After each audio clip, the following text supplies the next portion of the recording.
can you take to support rigor, to support ongoing improvement in your classroom?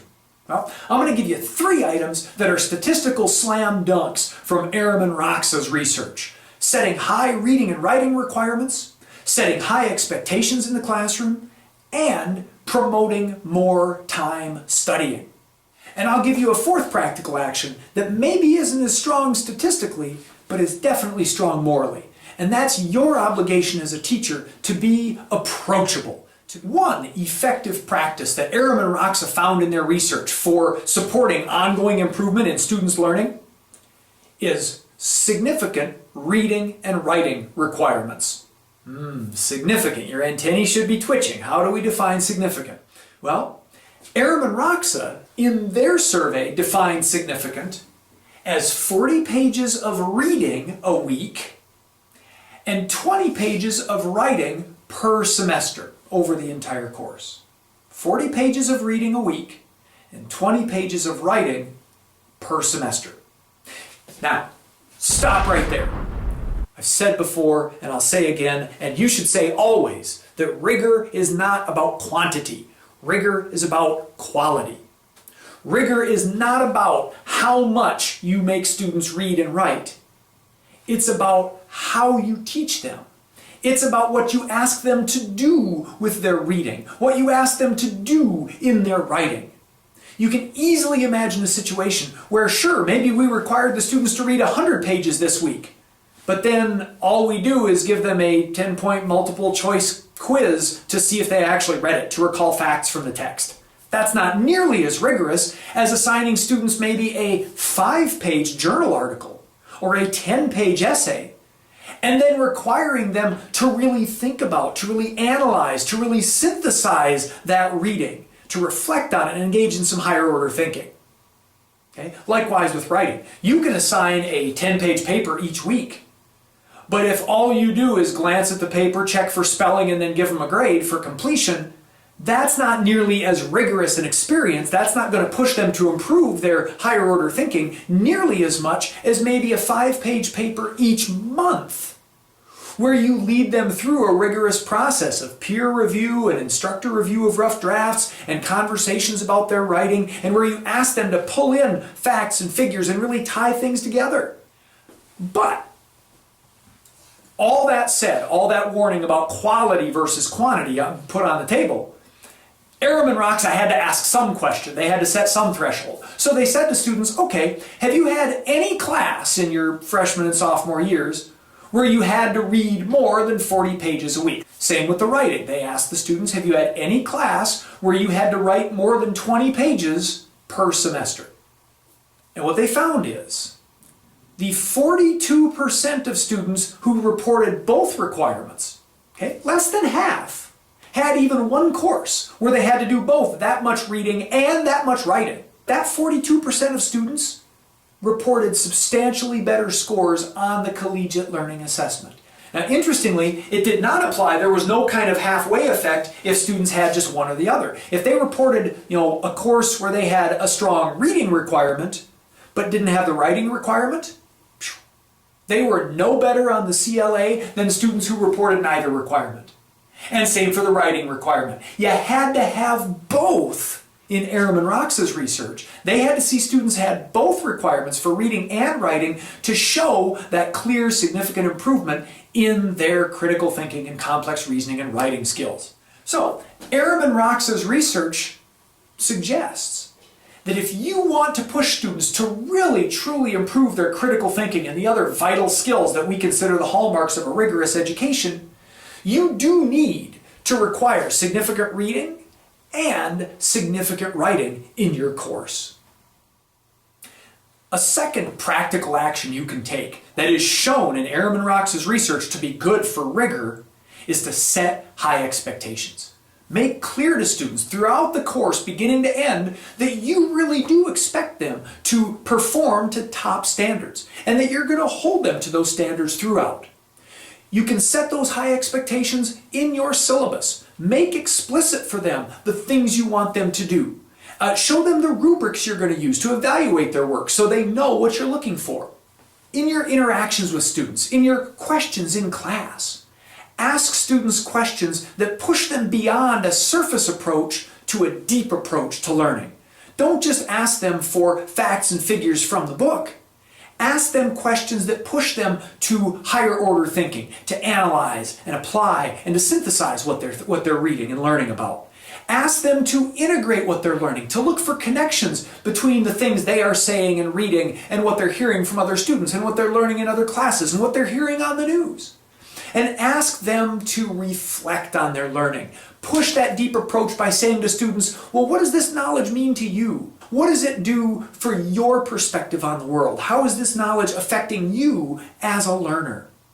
Push that higher order and integrative and reflective thinking with your interactions with the students. And finally, in feedback. From the very first assignment you give, if you've laid out all these, high standards and items on your rubric that you expect them to do, don't just get a paper and mark B and hand it back. Give them feedback. Tell them where that B came from. Show them that, yeah, here's an example of the standard I'm looking for. Here's an example of what I expect you to do. This is good, but down here you're not rising to that standard. And so next time, do X, Y, and Z. Show students with your feedback what they need to do to rise to your standards. When you make your expectations clear from the beginning, and when you reinforce those expectations in class, in your interactions with challenging, probing questions, and when you hold them accountable to those high expectations with good, rich feedback in your assignments, students will rise to those challenges. Students will adopt a deeper, more rigorous approach to their learning. One high expectation you can set for students is study time.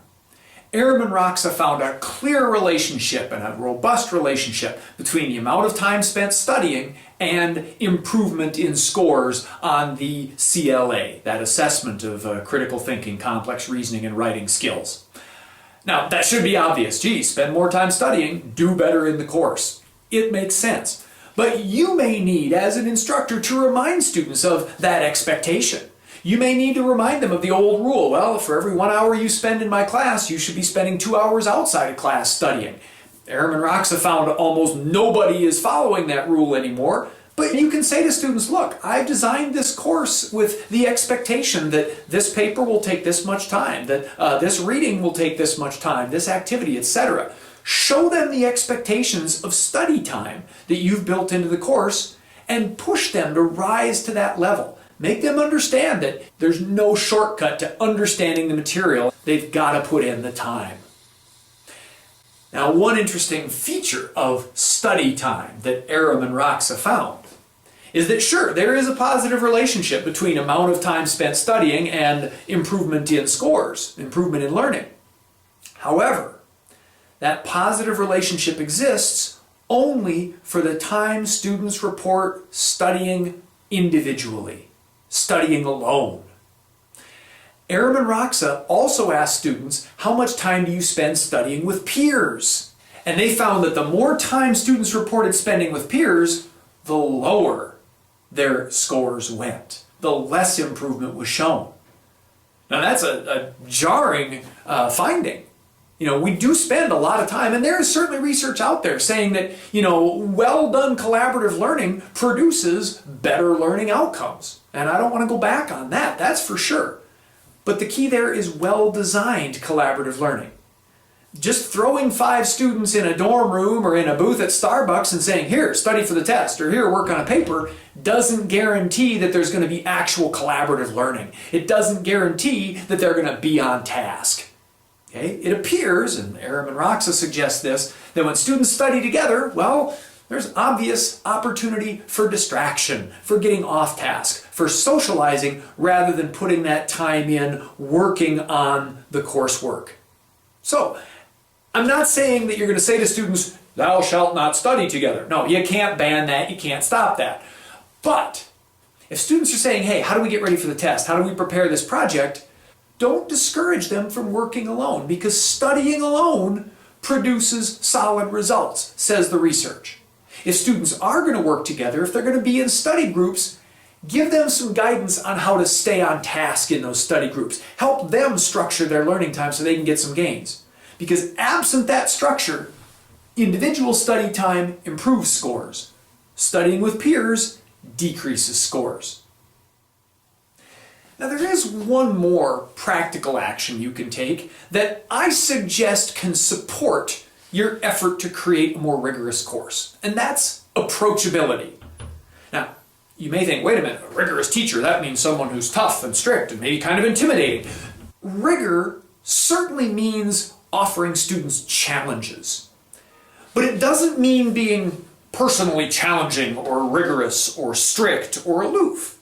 You can be what I've heard one instructor say, you can be an easy teacher, but a hard grader, which I think kind of encapsulates a really good vision of rigor. You can be a hard grader in that you're asking students to do difficult things, but as you lead them toward that performance, as you coach them toward that performance, you can be an, well, easy teacher in terms of being approachable, being there, letting students know that, yeah, I'm asking you to do something really difficult, but I'm here for you. I'm here to help. I'm here to share whatever resources I can to help you meet those challenges. That's where I think approachability is a really good idea. Now, Aram and Roxa did look at approachability in their big study as well. They found initially there is a relationship between student perception of faculty approachability and better performance on the CLA, the test they use to kind of measure their critical thinking and complex reasoning, their learning in those fields. However, when Aram and Roxa factored out other conditions like social background and academic preparation in institutions, the effect, the positive effect of approachability faded in their numbers to below kind of the level of real rigorous statistical reliability. Nonetheless, even though Aram and Roxa's data show that there may not be a statistical case for approachability, I'll tell you there's a moral case for it. You're going to ask students to do difficult things. I think you owe it to the students then to be there, to say, hey, I'm approachable, I'm here, I'm ready to help. That, along with the other practical actions that Aram and Roxa's research supports, putting in big reading and writing requirements, setting high expectations, and encouraging more time studying, especially studying individually, combining that with being approachable will help your students achieve the rigorous goals that you set for them.